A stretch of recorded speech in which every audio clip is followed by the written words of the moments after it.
ධර්මාබෝධයම ලැබෙන වෙසක් පුන් පොහෝ දිනක්ම වේවා. අපට මේ ලැබිලා තියෙන්නේ 2569 වන බුද්ධ ජයන්ති වර්ෂයයි. ඉතින් අද දින සිට ලබන වර්ෂය දක්වාම මේ පහන් සිතුවිලි වලින් ඔබට ගත කරන්න ශක්තිය ලැබේවා. සැනසුම හොයන්න ඕනේ. සැනසුම තියෙන්නේ නිවනේ.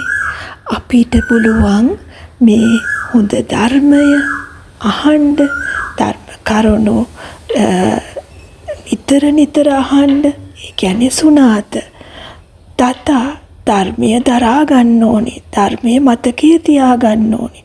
වර්ෂය පුරාම චරාත ධර්මයේ හැසිරෙන්න බලමු. ලබන වෙසක් පොහොය වෙනකම්ම පරිචිතාය පරිහරණය කරන්න ධර්මය. ලබන අවුරුද්ද වෙසක් පොහොය වෙනකම්ම කියා දෙන්න දන්නේ නැති කට්ටියට මෙනෙහි කරන්න නිතරම. ඉතින් අපි ධර්මයේම හැසිරෙමු.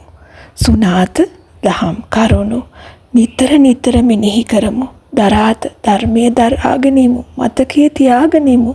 චරාත ධර්මයේ හැසිරෙමු. පරිචිතාය පරිහරණය කරමු. කියා දෙමු. මෙනෙහි කරගමු.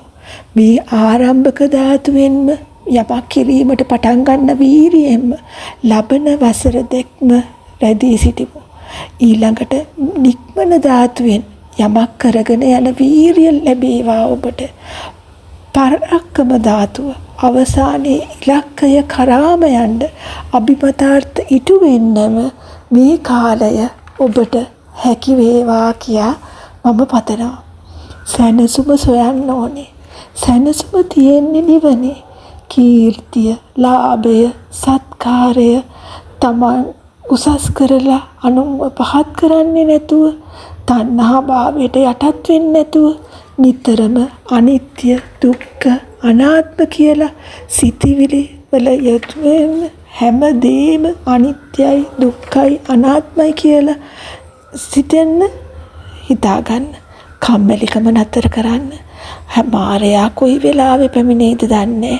බය ඇති කරගන්න. තණ්හාවට, ශෝකයට බය ඇති කරගන්න.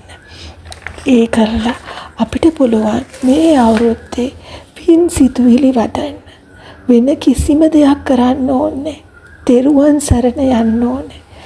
එක විතරමයි ඔබට පහසුවෙන් කරගන්න පුළුවන්. බුද්ධ, ධම්ම, සංඝ කියන්නේ තෙරුවන්නේ. ඉතින් සියලුම සංස්කාරක ධර්ම අනිත්‍යයි,